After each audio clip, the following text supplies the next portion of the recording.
Hãy đăng ký Dustin on the Go để thưởng thức các chương trình mới nhất và nghe lại tại các nền tảng podcast.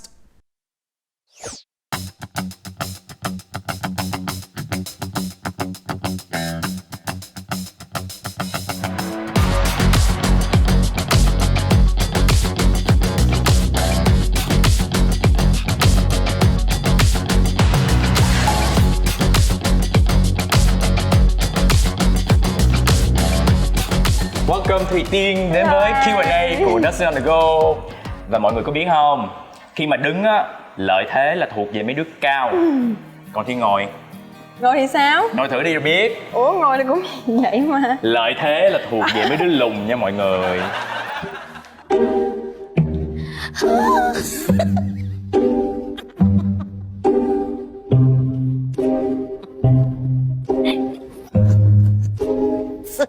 Cái vấn đề là do mang guốc cao Vậy chứ không hả? phải là do em quá cao. Nếu mà may. so giữa cái chiều cao bình thường là em cũng bình thường à. Cây guốc này cao bao nhiêu? Chắc 15 phân đó. 15 phân. Rồi cái giò em dài bao nhiêu? Mét 10. Người em lưng ngắn, Thì cái giò là dài hơn. giò dài hơn. Cho nên là em ngồi đi đâu cũng cực đúng không? Cái lúc em ngồi á, một số người sẽ nghĩ em bị nhỏ con tại cái lưng em bị ngắn á, xong ngồi cái người rất là nhỏ. Nhưng mà chân thì nó dài hơn. Nếu mà không làm hoa hậu á, thì em có phải đi đâu cũng phải mang giày cao gót vậy không? Không, nếu mà chọn giữa sneaker hay là dép Lào hay là những cái gì nó bằng phẳng em sẽ chọn những thứ nó bằng phẳng. Có những người mang giày cao gót quen sau khi mà mang giày dép Lào á là bị dép té, em có bị vậy không? Ủa không. Không có. Vâng, em là theo chủ nghĩa dép Lào nha. Rồi Dạ. bây giờ chúng ta sẽ đến với cái phần ẩm thực của hôm nay. Đầu tiên, Dustin cũng xin được thay mặt Beer Sài Gòn Special cảm ơn nhãn hàng đã đồng hành và cho chúng ta có cuộc gặp mặt ngày hôm nay. Tiên có thể biết hoặc chưa biết thì Beer Sài Gòn Special năm nay họ mới cho ra cái dáng lon cao. Và cái dáng chai thì vẫn là dáng chai đặc trưng. Và ngoài ra thì hương vị nó rất là đột phá. Để anh sẽ rót thử cho Tiên và anh cùng thưởng thức nha.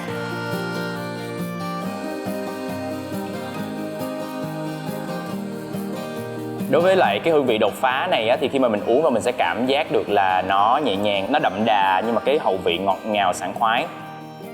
Bởi vì chính là cái hương vị của hoa bia Yakima và công nghệ ủ dry hopping tăng 2 lần lượng hoa bia. Tuyệt vời. Chuyên nghiệp không? Rất là ok la luôn á. Và đặc biệt là những người làm brewmaster của Beer Sài Gòn Special đều là người Việt Nam. Và họ được đi học và làm ở những cái quốc gia tiên tiến. Nhưng mà họ vẫn giữ được cái quốc hồn quốc túy. Và đặc biệt là họ hiểu cái gu của người Việt. Bây giờ các bạn trẻ thì anh thấy uống bia họ thích những cái mà nó nhẹ nhàng, hậu vị nó dễ uống, nó không đắng. Thì mời em thử. Dạ, em mời anh. Okay. Cảm ơn em đã đến với Dustin on the Go. Ok, cảm ơn anh đã mời em.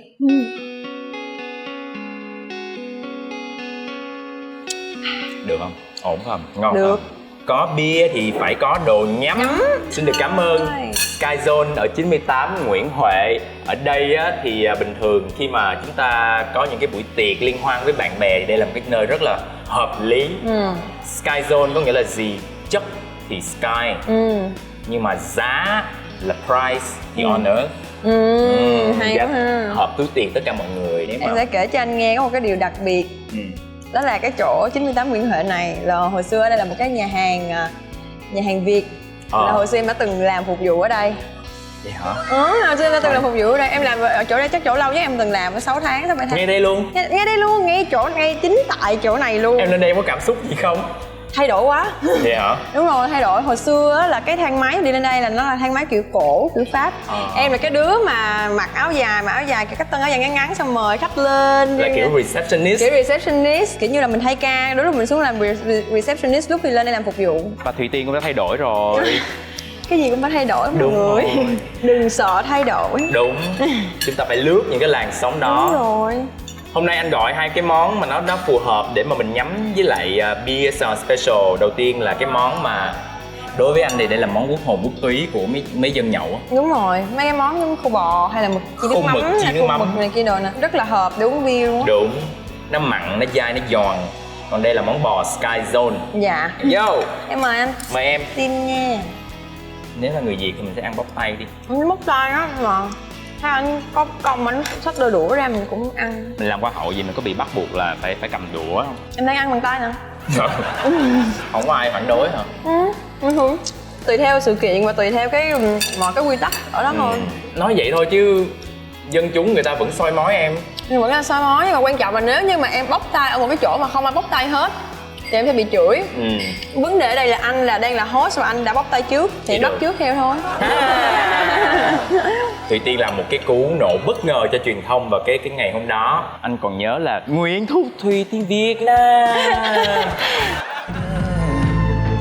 Nguyễn Thúc Thùy Tiên, Miss Grand Việt Nam.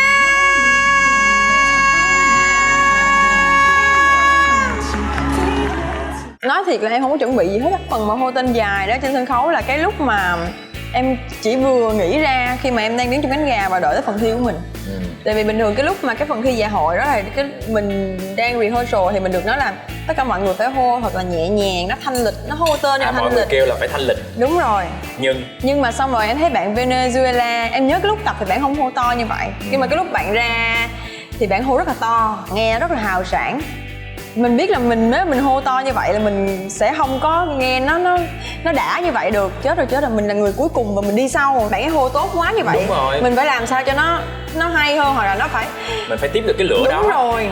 Cho nên là em nghĩ tới chuyện bây giờ mình hô to không được thì mình hô dài. Cái lúc em đứng em đang hô vậy là bình thường sẽ có một cái anh ở dưới, anh sẽ là người có một cái cây đèn để anh quắt là hết thời hiệu là phải đi. Anh quắt hoài luôn, em không có đi. Không đi. Em không đi, em đứng thường em hô xong em thấy quắt nhiều quá sao em mới đi á. Em là một người thích làm khác người. Đúng rồi, mình đi thi phải làm khác người chứ. Bình thường ở ngoài em có thích làm khác người không? Không, em bình thường em đi ăn với bạn bè hay là em đi ra ngoài dạo phố gì đây em không có thích để cho mình quá nổi bật. Em thấy hình em đi Bảo rồi. Là bình thường mà. Là bình thường, đúng rồi. Đi Bảo mấy lần rồi mà. Thứ nhất là lúc mình xem đá banh ở ngay phố đi bộ Nguyễn Huệ á, rất là đông, tất cả mọi người đều đông, đều hô, rồi xong rồi mình còn thắng nữa chứ thì nó rất là đã, cảm giác rất là đã. Xong rồi đi Bảo chung với mọi người vậy vui lắm. Q&A là một cầu nối giữa khán giả với lại những nhân vật khách mời. Họ có thể là những người nổi tiếng, những người KOL, những người có tầm ảnh hưởng hoặc là những người chuyên gia trong nhiều lĩnh vực. Và khán giả sẽ gửi câu hỏi về cho Dustin on the go và tụi anh sẽ lựa chọn ra những câu hỏi hay nhất.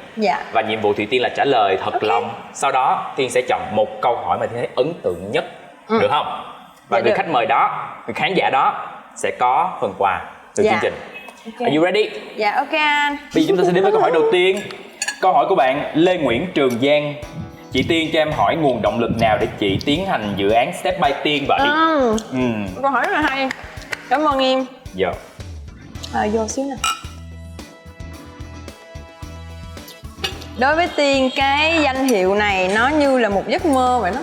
Cho nên là khi mà Tiên đạt được nó thì Tiên không có muốn một ngày nào, một giây, một phút nào trong cái khoảng thời gian mình đang là một hoa hậu đương nhiệm bị lãng phí hết. Và khi mà mình ngồi mình suy nghĩ rất là nhiều, mình mong muốn mình là một cái hình tượng của hoa hậu như thế nào trong lòng mọi người, làm thế nào mà để được mọi người yêu thương, làm thế nào để luôn luôn nhận được sự ủng hộ của mọi người. Thì mình nghĩ rất là nhiều tới cái việc mà mình đăng quang, nó là một cái câu chuyện truyền cảm hứng cho khá là nhiều bạn trẻ. Và từ lúc đó em bắt đầu định hướng cho mình là em mong muốn mình là một cô hoa hậu có thể truyền cảm hứng đến nhiều và nhiều bạn khác nhiều hơn nữa. Đó là lý do tại sao mà em ra đời với dự án Step by Tiên. Vì Step by Tiên là một cái chuỗi workshop, em sẽ đến với các trường đại học, các trường cấp 3 để có thể nói chuyện và chia sẻ những cái câu chuyện em đã từng trải qua. Và đôi khi là có những câu chuyện mà em còn chưa bao giờ trả lời trước báo chí luôn. Nhưng em vẫn thẳng sẵn lòng chia sẻ với các bạn. Tiên là hoa hậu đó, nhưng mà Tiên cũng từng như các bạn, Tiên cũng từng có những khó khăn như vậy. Và từ đó có thể là một cái sự tích cực trong cái cuộc sống của các bạn. Đó là lý do tại sao Step by Tiên ra đời. Step by Tiên, step có nghĩa là bước đi, thì Tiên mong muốn là sau mỗi một chuỗi workshop, sau một cái buổi trò chuyện thì chúng ta đều có định hình được những cái bước đi tiếp theo chúng ta trong cuộc đời mình. Step by Tiên á, có phải là do một ý định là từ bản thân em thật sự muốn đến gần với các bạn sinh viên hơn, hay đó là một công việc của một hoa hậu phải làm, bất kể ai lên vị trí hoa hậu cũng phải làm? Không, đó là từ bản thân em. Mỗi một cô hoa hậu họ sẽ có những cái định hướng riêng trong cái sự phát triển con đường của họ. Và nó tùy thuộc theo thế mạnh và cái sở trường và những cái gì mà họ yêu thích và những cái gì họ đam mê thật sự. Thì có những cô hậu họ sẽ có nhiều cái dự án khác, nhưng mà bản thân em thì em muốn là mình tập trung vào cái công việc là mình có thể đi diễn giả. Em là cái người đề nghị cái ý tưởng này lên công ty. Có cần một người đồng hành hay gì đó trong Step by Tiên có thể nghĩ tới anh? Dạ vâng, ok. Em sẵn sàng. Em thật sự em cũng tính như vậy. Ban đầu sẽ là một mình em trước, bắt đầu lan rộng hơn, xem bắt đầu em sẽ mời những khách mời để nói chuyện và chia sẻ cùng với nhau. Anh có biết là em cũng là một người học ngành hospitality đúng không? Dạ đúng rồi. Anh cũng học ngành đó. Ủa vậy hả? Khi mà anh chuyển hướng là Ủa sao giống nhau ok vậy? thì mình kể lại từ phổ thông đi, là anh học 12 năm tiếng Pháp, thi vô khoa học xã hội nhân văn, ngành ngữ văn Pháp. Y chang luôn trời. Là em học ngữ văn Pháp đúng Đúng không? rồi. Nhưng anh không học, anh bảo lưu. Dạ. Anh đi học Mỹ. Dạ. Thì anh lại học ngành hospitality. Trời ơi, nó chỉ khác có một điều là anh đi du học Mỹ thôi đó. Còn em học là ở Việt Nam nhưng mà cũng đổi sang làm hospitality. Khi mà những người làm hospitality hay là học ngành hospitality thì mình nhìn thấy những người khác cùng ngành, mình thấy được cái kết nối. Đúng rồi. Đó là thích phục vụ người khác.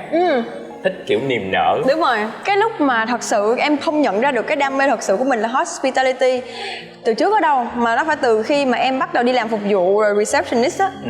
Bắt đầu đi làm thì mới cảm thấy là cả cái cảm giác rất là vui khi mà khách hàng họ vui vẻ nè, họ tiếp cho mình. Hồi xưa anh biết tiếp 20-30 ngàn mà mình vui, trời ơi nó vui một cách kinh khủng khiếp luôn á.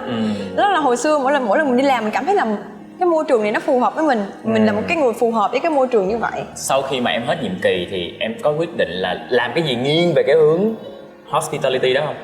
Em có những cái dự án riêng, hiện tại thì em đã có một cái công ty riêng chuyên về phân phối một cái sản phẩm ở nước ngoài về. Sau này em sẽ đem về nhiều nhãn từ nước ngoài về nữa. Em đang có một cái planning trong đầu rồi, nhưng mà em sẽ mong muốn có thể run được một cái chuỗi nhà hàng, cà phê. Nó chỉ là những cái dự tính thôi, có thể là mình sẽ tự xây dựng lên một cái chuỗi đó, hoặc là mình đem về, mình đem thương hiệu về. Em thì em thích đem thương hiệu về, nhưng mà để xem dự án Good trong luck, đầu. good luck. Cảm ơn anh. Cảm ơn bạn Trường Giang. Câu hỏi từ bạn Mian. Mỗi lần xem lại hành trình của bạn tại Miss Grand, mình đều cảm thấy rất tự hào, khâm phục và xúc động. Emoji hình trái tim. Bạn định nghĩa về thế nào về một hoa hậu? Và liệu rằng hoa hậu khi cúi đầu vương miện có rơi? Hoa hậu khi cúi đầu vương miện có rơi? Một cái sự nó ẩn ý mà nó ẩn dụ mà nó xa.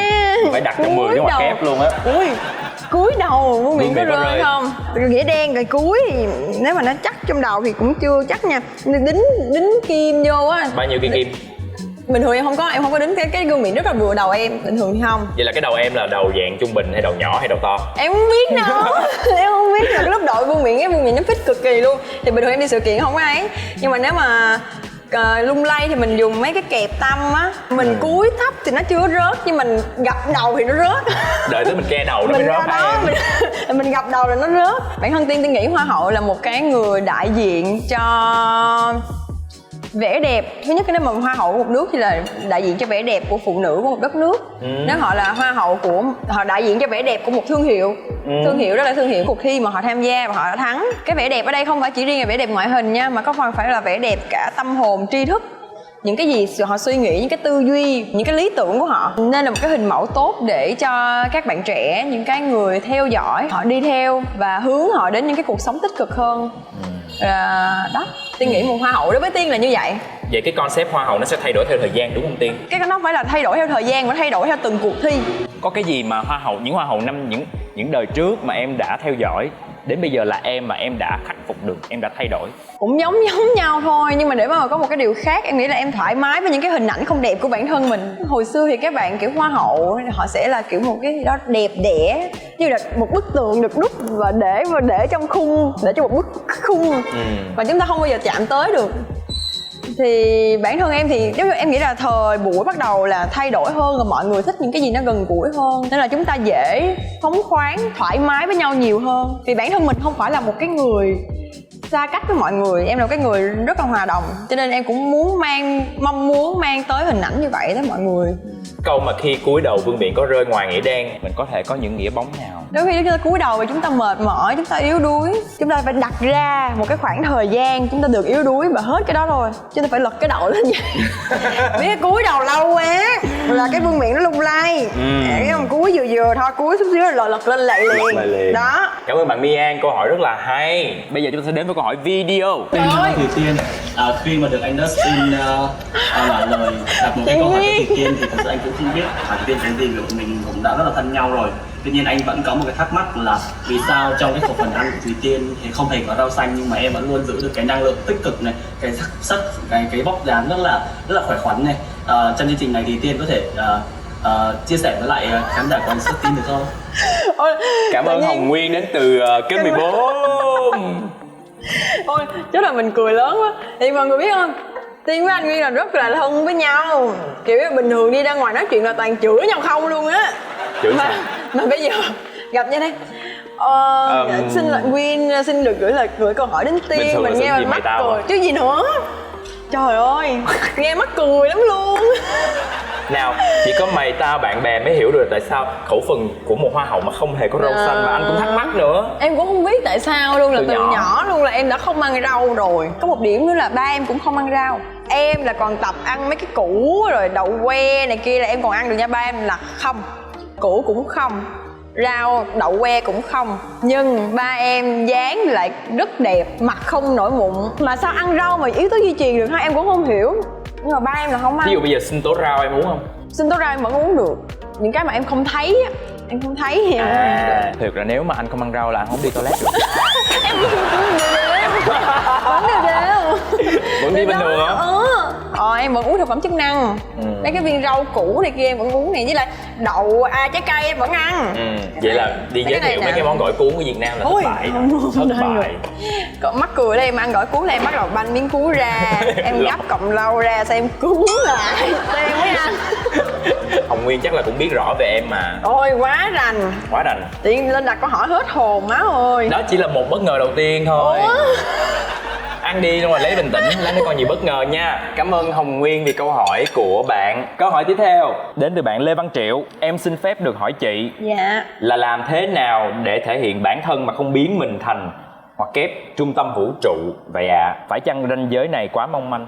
Đúng là nó có mong manh. Có những người họ thấy là họ đang được chú ý quá nhiều, vì vậy nên họ nghĩ là họ đang làm đúng. Thì tôi nghĩ cái quan trọng nhất là mở lòng mình ra và lắng nghe những cái góp ý của những người xung quanh. Đó là cái điều quan trọng nhất. Những cái người mà họ thích thể hiện bản thân mình, họ lại là cái người rất là bảo thủ với cái ý kiến của mình. Những cái bạn trẻ đang muốn thể hiện bản thân mình thì hãy luôn lắng nghe những cái góp ý của những người xung quanh các bạn. Vì những cái người đó là những cái người mà sẽ nói rõ nhất cái cách mà người ngoài nhìn các bạn như thế nào, thì cái điều đó sẽ biết được rằng là bạn đang đi đúng hướng hay không. Em có từng trải qua giai đoạn đó không? Em là low key, đã nói rồi mà. Không thích thể hiện bản thân. Em không. Ê, vậy tại sao không thích thể hiện bản thân mà đi thi hoa hậu vậy mẹ? Thật ra em đi làm mẫu make up này kia. Em là người không thích thể hiện bản thân, nhưng mà em thích thử thách và thích khám phá bản thân mình. Xong bắt đầu mấy bạn nói là cô bé này mặc hợp make up xong thử đi hoa hậu Việt Nam. Thì lúc mà mình nghĩ là nếu như mà người ta nghĩ mình làm được thì tại sao mình không nghĩ là mình làm được? Em có sợ? Sợ chứ, sao không sợ? Làm gì mà không sợ? Sợ là mình vừa vô đã rớt. Thì sợ rớt đó. Không, đúng là sợ vừa vô đã rớt, nhưng mà cái lúc mà vô sâu nữa thì mình không phải sợ rớt nữa, nhưng mà sợ là thể hiện, ý là sợ té nè, sợ té trên sân khấu. Cuối cùng ngày đó cũng tới. Sợ trình diễn mà không ok nè. Vậy cái cú té vừa rồi có nhìn lại hình trước ta?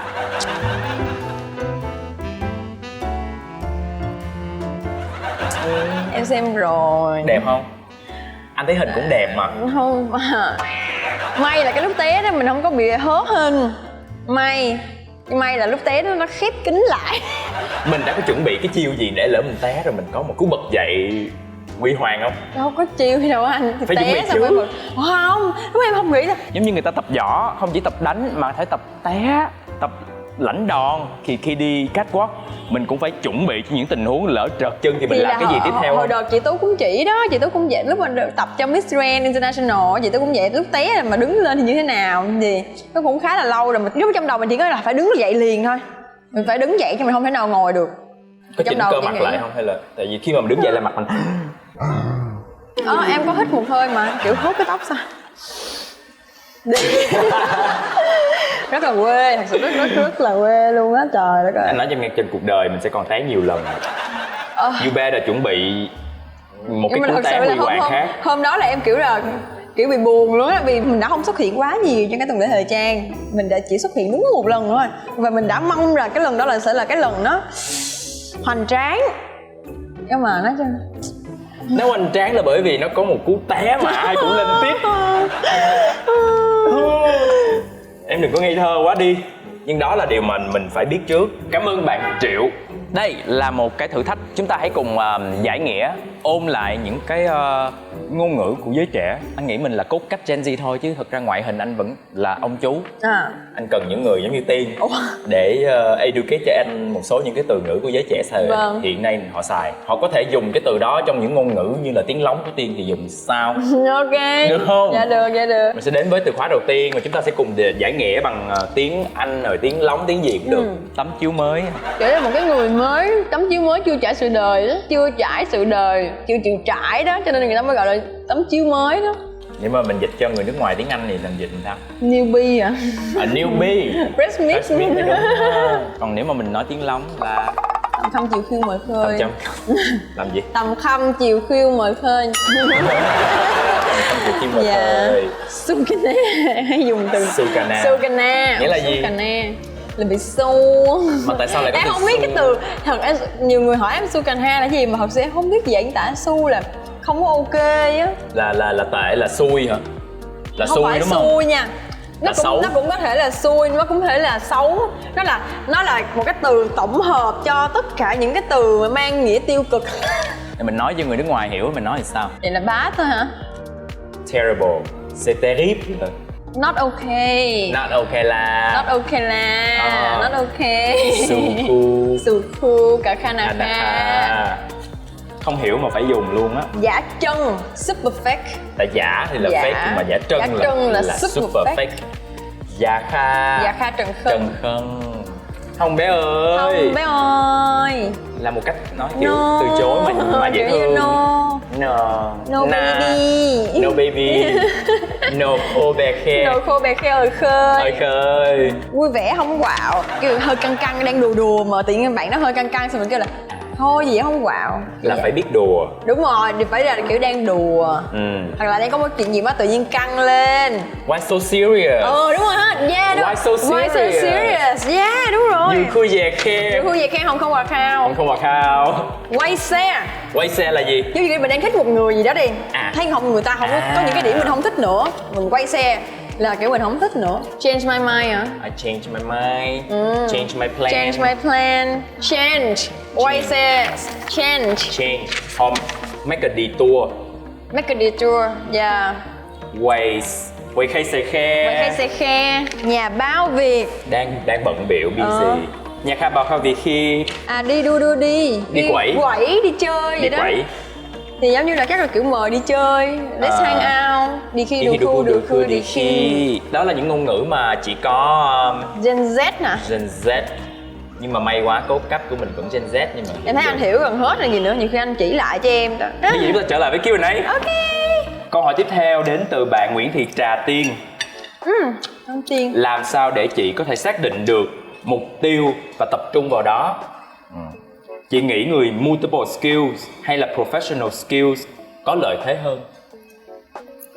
Chị là người thuộc tuyếp nào? Tiên Trà là một cái người Tiên là một người multiple skill.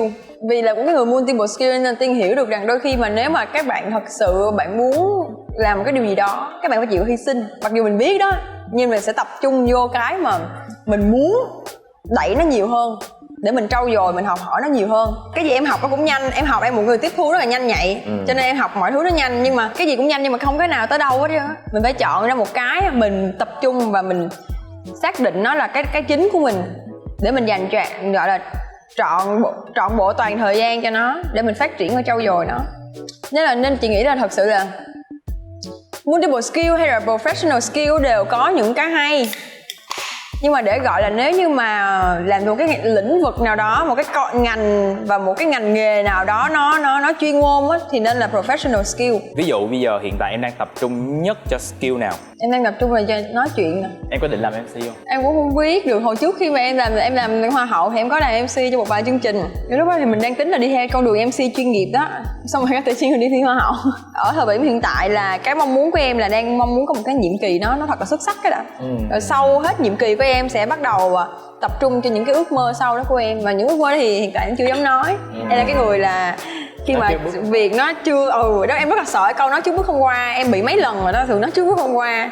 Nhiệm kỳ của em là tới hết năm tháng 10. Tới tháng 10. Tới tháng 10 năm nay. Em thấy so far là xuất sắc không? Hiện tại so far là em đối với em thì là ổn. Em thấy sướng không? Sướng chứ. Rất sướng đúng Trời, không? rất là sướng. Em được đi những cái nước mà em nghĩ là nếu như mà em không phải làm hoa hậu em sẽ không bao giờ được đi. Mà bản thân em là một cái người rất là thích khám phá và rất là thích tìm tòi học hỏi, mà mình đi được những cái nước xa và nó lạ như vậy á, cảm thấy rất là vui. Anh không thi hoa hậu cho nên là anh không biết, nhưng mà anh có nghe nói là mỗi đi thi hoa hậu là bạn phải một mình lo hết tất cả mọi thứ. Dạ đúng rồi anh. Nó một lần hết. Vậy nó giống như là một cái internship vậy đó. Nó khó rất là nhiều nha. Internship nhiều khi là anh không cần phải làm tóc tai quần áo lồng lộn nha. Ngoài làm đẹp ra anh còn phải nói chuyện nữa, anh còn phải hào hứng sôi nổi. Nói chung là anh phải show tất cả những cái gì mà tuyệt vời nhất trong con người anh ra cho tất cả mọi người. Nó ngoài làm đẹp nó còn rất là nhiều thứ. Anh làm đẹp không mà anh đi vô trong một cái buổi tập hay là rehearsal hay là anh activity với người ta mà anh không nói gì hết thì đâu có được. Sẽ có những người ở trong cuộc thi là họ rất năng nổ, luôn luôn giơ tay trong mọi thứ, và sẽ có những người kiểu như là luôn luôn Dạ đúng rồi. thu mình, đúng không? Dạ đúng rồi. Em thuộc tiếp người luôn năng nổ. Tất nhiên. Không năng nổ sẽ là Miss Grand.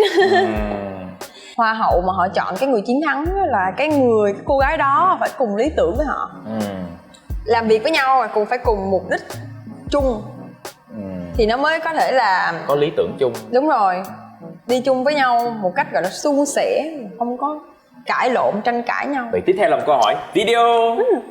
Em chào chị Thùy Tiên, em tên là Lê Thụy, còn chính của em là content creator. Chỗ chị em với nhau, chị có thể chia sẻ em những cái cách mà để cho bản thân em cũng như là chị em phụ nữ Việt Nam ngày càng tự tin hơn được không ạ?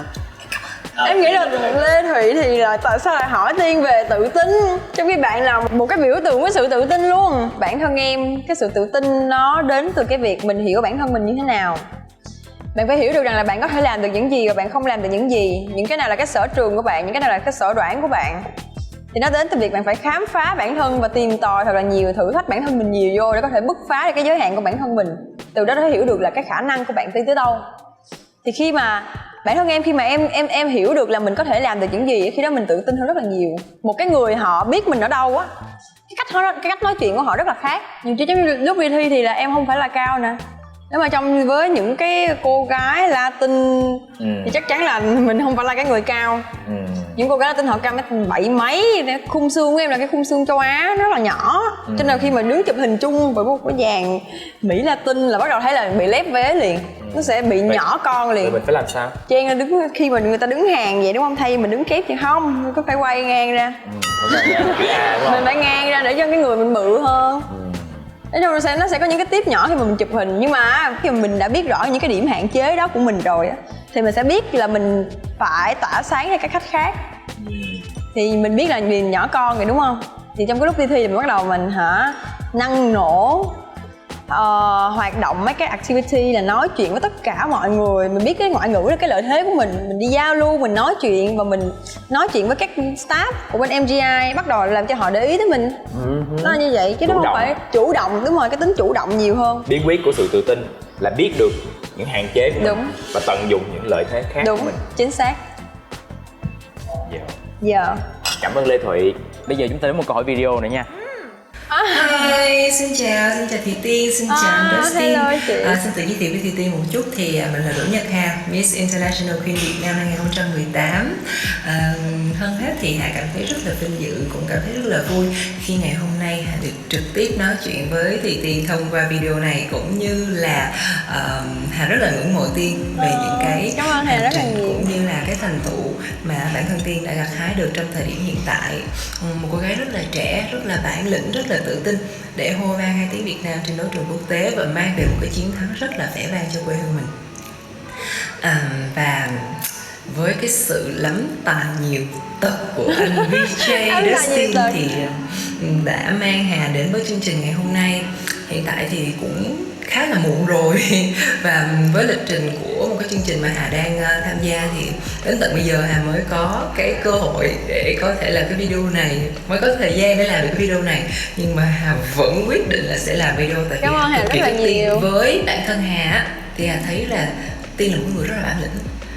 Tiên cảm thấy như thế nào về những cái yếu tố quyết định để có thể đạt được chiếc vương miện cũng như là thành công trên một cái đấu trường nhan sắc quốc tế? Cảm ơn Tiên đã lắng nghe câu hỏi này và chúc Tiên cũng như anh Dustin và chương trình một ngày thật là vui vẻ. Bye bye. Cảm ơn Hà rất là nhiều. Tiên nghĩ là cái chiến thắng của Tiên nó phải là một cái sự cộng hưởng thiên thời địa lợi nhân hòa. ngoài những cái thiên thời địa lợi đi ha, thì ở cái chữ nhân của mình nó phải là một cái sự cộng hưởng của rất là nhiều những yếu tố. Bản thân Tiên nghĩ là để trở thành một Miss Grand International ngày hôm nay thì Tiên đã phải là một cái người mạnh mẽ. Mạnh mẽ là điều tiên quyết. Khi mà mình là thí sinh thì chắc chắn là những cái áp lực xung quanh đã nhiều rồi, nhưng mà một khi mình đăng quang á, một cái người chiến thắng á, lúc nào áp lực nó còn nhiều hơn nữa, đến từ nhiều phía hơn nữa.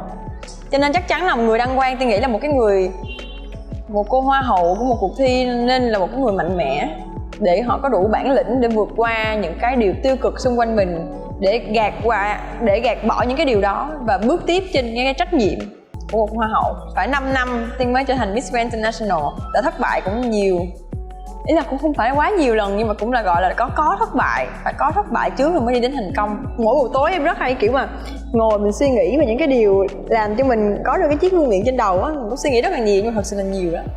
Mình suy nghĩ về tất cả mọi thứ rất là nhiều cái điều mà để có thể tạo được một cái chiến thắng này. Chúc Đỗ Nhật Hà sẽ có một cái hành trình trong cái cuộc thi mà bạn đang theo đuổi, bạn sẽ chứng minh được dù bạn là giới tính nào đi chăng nữa, là tính dục nào đi chăng nữa, thì bạn cũng sẽ chiến thắng được bản thân mình là điều đầu tiên. Good luck. Cố lên. Câu hỏi đến từ bạn Nhi. Chị có bao giờ cảm thấy tự ti về một điểm nào đó trên cơ thể, hoặc đã bao giờ chị bị người khác body shaming chưa? Em tuy không đến nỗi quá xấu, nhưng luôn tự ti vì xung quanh có quá nhiều người đẹp. Xin chị Tiên một lời động viên nha, luôn xem chị Tiên là một hình mẫu để cố gắng. Cảm ơn em rất là nhiều. Ôi có chứ, không có ai hoàn hảo, đôi khi mình có những cái điểm mà mình không có tự tin trên người mình có chứ. Nhưng mà chị nghĩ thế này nè, chúng ta ai cũng là một cá thể riêng biệt, chúng ta có những cái sự độc đáo riêng của chúng ta. Những cái điều mà khiến em tự ti đó đôi khi nó lại làm em trở nên đặc biệt hơn. Bản thân em phải là cái người bắt đầu bằng tình yêu thương với bản thân mình trước. Nếu mà em còn không yêu thương bản thân mình thì làm sao người ngoài họ yêu thương nó thay cho em được. Cho nên em phải là người bắt đầu. Chúng ta nên ngừng so sánh về mình với tất cả một ai khác trong cuộc đời này. Vì mỗi người họ sinh ra một cách khác nhau, môi trường khác nhau, gen khác nhau, và tất cả mọi thứ đều khác nhau. Em phải học cách chấp nhận và yêu thương. Điểm tự ti nhiều. Răng nè, hoa hậu gì mà hô. Nó mắc cười. Rồi sao? Nó tự ti thật, có đời đã rất là mắc cười. Lúc mà vừa hết Covid ở bên Thái, xong cái tấm hình mà chụp cười và kiểu hài mà up lên với cái thanh mà còn một vạch đó. Xong rồi có một cái trang page ở trên Facebook, trên cái group họ re-up lại những cái tấm hình đó. Xong có một số bạn comment dưới là hoa hậu gì miệng rộng. Các bạn lấy một cái tấm hình mà cái anime nào á mà kiểu là có một cái quái vật á, không phải nhân vật nha, quái vật hay sao em không nhớ nữa, nhưng mà cái miệng rất là rộng luôn. Xong rồi để dưới kiểu sao giống quá vậy, giống với cái hình của em. Xong rồi ngồi mình cũng kiểu ê, nhưng mà thấy cũng giống thiệt. Chết rồi, sao người ta thấy người ta nói cũng đúng. Xong rồi mình cũng có một cái khoảng thời gian mình tự ti. Xong mình lúc mà quay chương trình em không dám cười lớn nữa. Xong rồi cũng phải qua những cái lần như vậy mới nhìn lại là mình thấy mình lúc mà mình không có cười lớn á, mình nó bị gượng, nó bị sượng, nó không có tự nhiên. Cái này là không sửa được. Miệng rộng giờ làm sao cắt hả? Cắt hay là thành thông miệng lại hay sao? Bản thân mình phải là cái người yêu thương những cái điều đó trước, thì đó là cái cách mà Tiên vượt qua thôi. Cảm ơn bạn Nhi rất là nhiều. Cảm ơn em. Trước khi đến với cái phần trò chơi cuối cùng thì Tiên sẽ chọn ra một câu hỏi, thì em thấy câu hỏi nào ấn tượng nhất? Em sẽ chọn bạn cúi đầu vương miện có rơi không? Mian. Chúc mừng bạn nha. Chúc mừng bạn Mian. Bạn sẽ nhận được phần quà đặc biệt từ chương trình Dancing on the Go Q&A, là một cái phần quà của Beer Sài Gòn Special sẽ được gửi đến tận nhà bạn, và tụi mình sẽ liên hệ với bạn để xin thông tin người nhận hàng nha.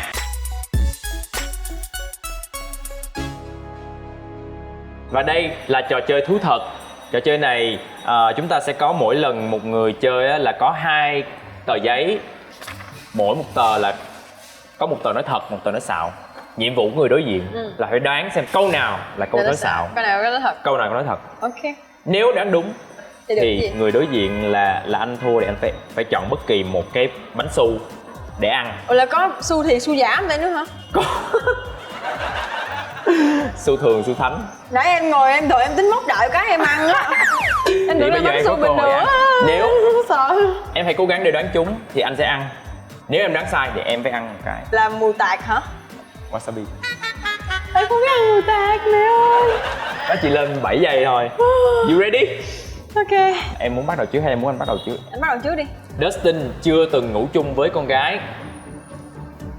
Khó dữ vậy trời. Một điều, Dustin đã từng đăng ký kết hôn và cuộc hôn nhân nó kéo dài trong 2 tháng. 60 giây của em tra khảo anh bắt đầu. Anh đăng ký kết hôn là anh kết hôn đồng giới hay là anh kết hôn khác giới? Khác giới. Ủa mà anh thích con trai phải không?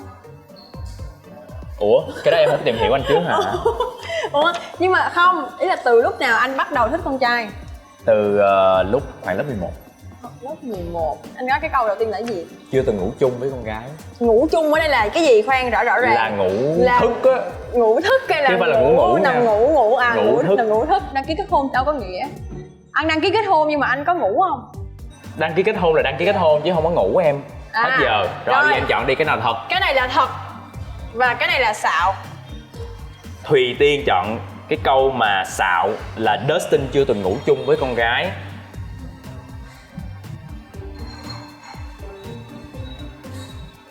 Là xạo đúng không? Đúng. Đúng. Em đã sai. Hồi nãy anh kêu anh đi Mỹ, xem nghĩ là chắc là đăng ký kết hôn để đi Mỹ. Đúng rồi. Sao mà dở dữ vậy trời? Anh chọn cái này là Xạo. Là xạo. Nhưng mà cái này là thật. Anh chưa từng ngủ chung với con gái cho nên nó mới là xạo. Em Là nói nó là thật. Ủa từ từ là sao? là chưa từng ngủ chung thì là cái câu này là câu thật. Tôi chưa từng ngủ với con gái. Em bị ngược. Em bị ngược cho nên em nghĩ là chưa từng. Em bị ngược. Hài não đúng không? Hiểu rồi, em bị ngược. Tự nhiên chưa từng xem có nghĩa là có nghĩa là anh đã từng. Chưa từng. No. Rồi Chưa. ok. Ăn một cái nha. Giờ anh chọn cho em một cái. Anh cũng không biết là cái nào hết. Anh chọn cho cái này đi. Ăn nửa cái cũng được. Cắn nửa cái.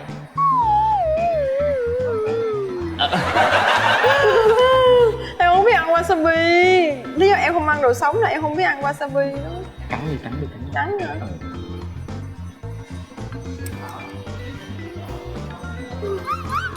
Biết đâu nó là bánh thượng. Nuốt.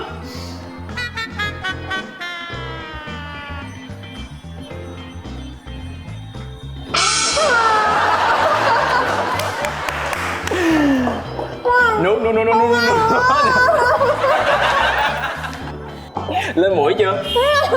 Chưa lên mũi chưa?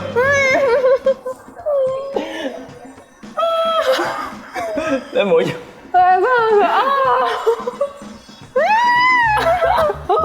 Bây giờ cố gắng lừa anh nha, từ tới em á. Câu thứ nhất, Tiên từng tham gia đội tuyển học sinh giỏi môn Anh.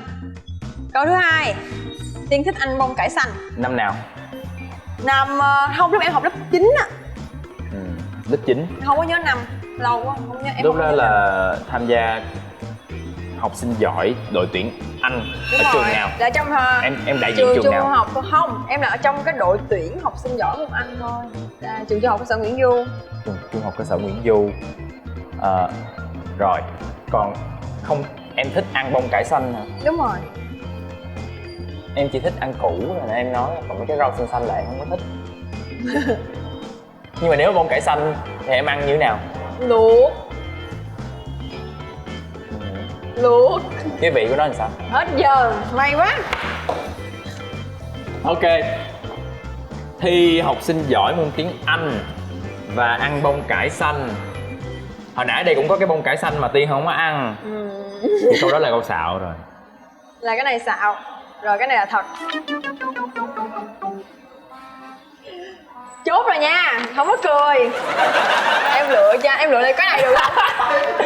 Ủa? Em lựa lại cái cũ được không? Rồi ăn bông cải xanh thì Khả thích hả? Em thích ăn bông cải xanh. Cái vị nó làm sao? Ủa cái vị nó giống, nó giòn giòn, cái có vị đâu. Giòn là có... texture không phải là vị. Nhưng mà cái vị nó có vị đâu. Vì sao em thích? Vì cái đó là cái món rau duy nhất mà em ăn được. Lý do tại sao nãy không có ăn bông cải xanh đây được? Tại vì nãy cái anh nói là rau chưa chín. Luộc lên mới được đúng không? Anh nói là thịt chín rồi mà rau chưa có chín. Chọn đi. Hay còn lại cái cũ được không? Không, tất nhiên cái này là bó rồi. Nghĩ sao vậy? Sao mình biết là cái nào? Ê mà cái này rất là khó vì nó bỏ wasabi mà kiểu bỏ vô trong cái kem luôn á. Đúng rồi. Đúng rồi, công phu mà, nó là xanh hết. Lá dứa mọi người. Ngon quá. Thiệt luôn hả? Má ơi kỳ vậy. Hai cái điều của Dustin nè. Dustin chưa từng tỏ tình với ai. Mối tình đầu của Dustin là vào năm lớp 9. Mối tình anh với chính là yêu ai? Yêu một bạn gái lớp kế bên. Anh chưa từng tỏ tình với ai nào đó, giờ anh không có người yêu hay sao? Người ta tỏ tình với anh. Ủa cái mặt này cũng được tỏ tình nhiều mà đúng không? Và đó giờ chưa bao giờ đơn phương ai luôn. Có đơn phương chứ. Mà không tỏ tình. Không tỏ tình. Mối tình lớp 9 là một bạn gái. Yeah. Quen lâu không? Mình quen được khoảng 2 năm. Mà tại sao chia tay? Tại vì sau đó mình phát hiện là mình thích con trai.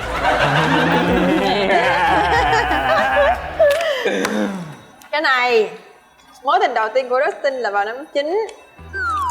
Không biết nữa.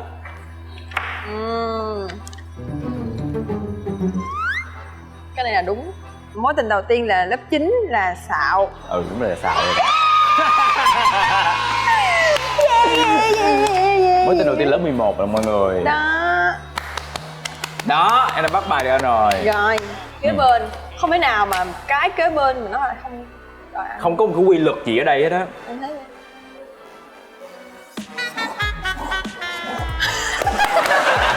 Ủa? Mình giá đầu nó mặn em. Mà nó vô đúng không? Bắt đầu vô nè. Yeah. Trời ơi, nó còn cái giòn giòn luôn á. Thì đúng rồi, nãy em cũng bị dính sợ quá. Nhưng mà ngon. Không, em không ăn được wasabi. Cho vài giây lên trời cái. Sợ quá, nãy mà nha lâu nhanh là em chắc em khóc ra nước mắt luôn á. Tiên từng bị bắt phao môn văn và Tiên gội đầu 7 lần một tuần. Là mỗi ngày một lần á hả? Sao phải hại não vậy? Mỗi một lần và thích nói gì đó cho nó số gì đó. Cái người bắt phao của Tiên là cô hay thầy? Cô. Cấp mấy? Cấp 2. Bài gì mà em phải ghi phao? Viết văn thôi. Viết văn hả? Còn cái câu mà Tiên gội đầu 7 ngày một lần. 7 lần một tuần. 7 lần một tuần. Rồi hết giờ. Không có gội đầu 7 ngày 7 lần tuần đâu. Cái đó là xạo. Bắt phao môn văn là thiệt. Tức dữ vậy trời. Vậy là anh chọn cho em đúng không? Tại vì á không có thời gian đâu mà gọi 7 lần một tuần. Cái gì nãy? Trời, tức. Anh mà còn không gọi được mỗi ngày nữa. Tức. Mà em đừng có nghĩ em là con nhà người ta thì em không bị bắt phao ha.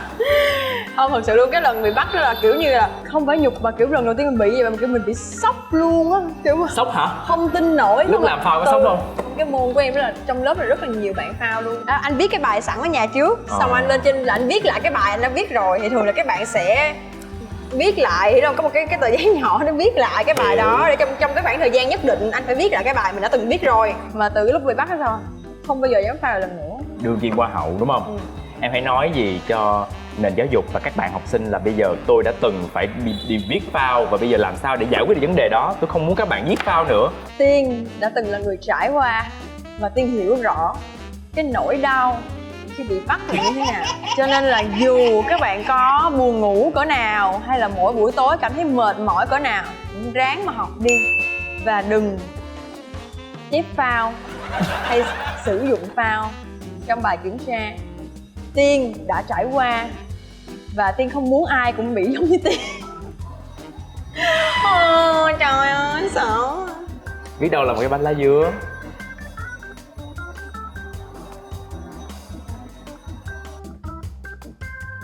Mặn hay ngọt?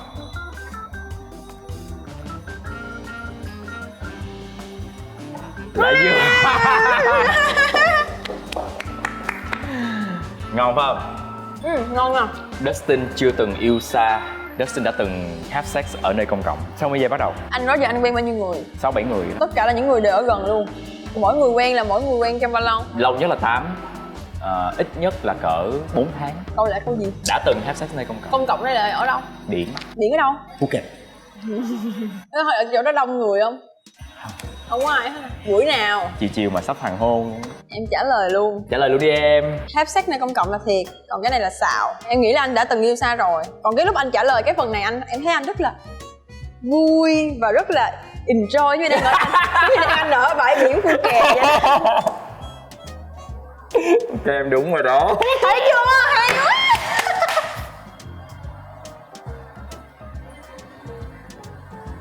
Rồi.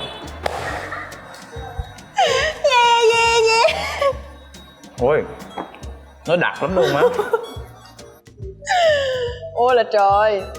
Em hiểu.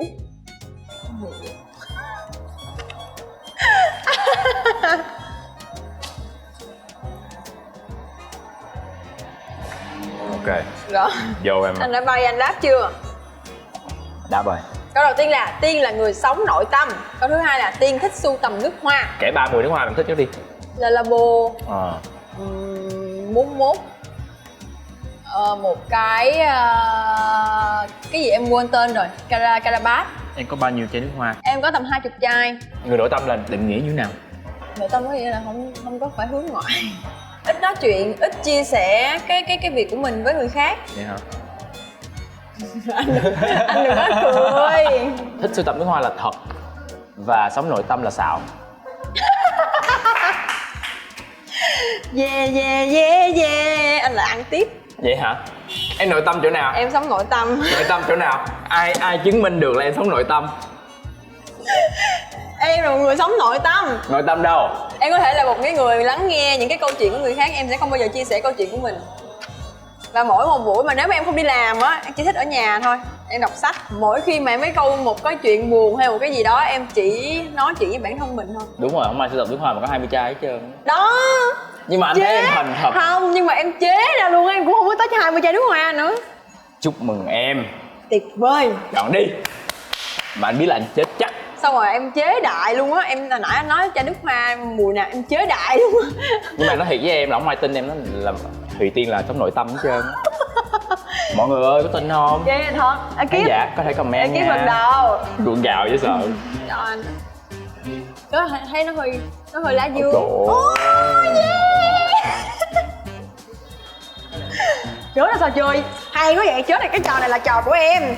Tuyệt vời. Từ từ chơi vài giây lên trời cái rồi. Tuyệt vời quá. Chào kết show giùm anh đi. Dạ, chào các số giùm anh. Cảm ơn mọi người đã đến với chương trình Destin on the Go. Cảm ơn khách mời Thùy Tiên ngày hôm nay đã trả lời vô cùng hài hước và có những phần chơi vô cùng xuất sắc như vậy. Cảm ơn khách mời đã đặt câu hỏi video cho Thùy Tiên ngày hôm nay. Bao và gồm Destin có? bao gồm có anh Hồng Nguyên kênh 14, bạn Lê Thụy và chị Đỗ Nhật Hà. Cảm ơn mọi người rất là nhiều vì đã dành thời gian cho Destin on the Go Q&A cùng với Destin và Thùy Tiên ngày hôm nay. Cảm ơn mọi người rất là nhiều và hẹn gặp mọi người trong chương trình lần tới nha. Bye Rồi, bye. làm MC được luôn rồi đó. Đó. Có khán giả kêu là chị ơi chị, anh Thúc Tiến có định mua luôn cái kênh của Destin on the Go để làm nguyên chương trình hài kịch luôn Anh không? bán không? Mua không? Không có Bây giờ tiền. trước tiên là bây giờ mình sẽ collab cho một cái gì khác đi. Khi nào em có cái gì hú anh, Ok là anh bắt sẵn tay. sàng nha. Dạ. Let's get into business. Ok. Và Destin cũng xin được cảm ơn Beer Sài Gòn Special đã đồng hành cùng với lại Q&A của Destin on the Go để mình có được buổi trò chuyện ngày hôm nay. Cảm ơn Skyzone đã cho tụi mình một cái không gian ấm áp và ngay giữa trung tâm Sài Gòn luôn. Và cũng tình cờ là một cái nơi mà đã từng là chỗ làm việc của Đúng Thùy rồi. Tiên trước đây. Và cảm ơn Maybe đã đồng hành cùng với chương trình. Hẹn gặp mọi người trong tập Q&A tiếp theo. Bye bye.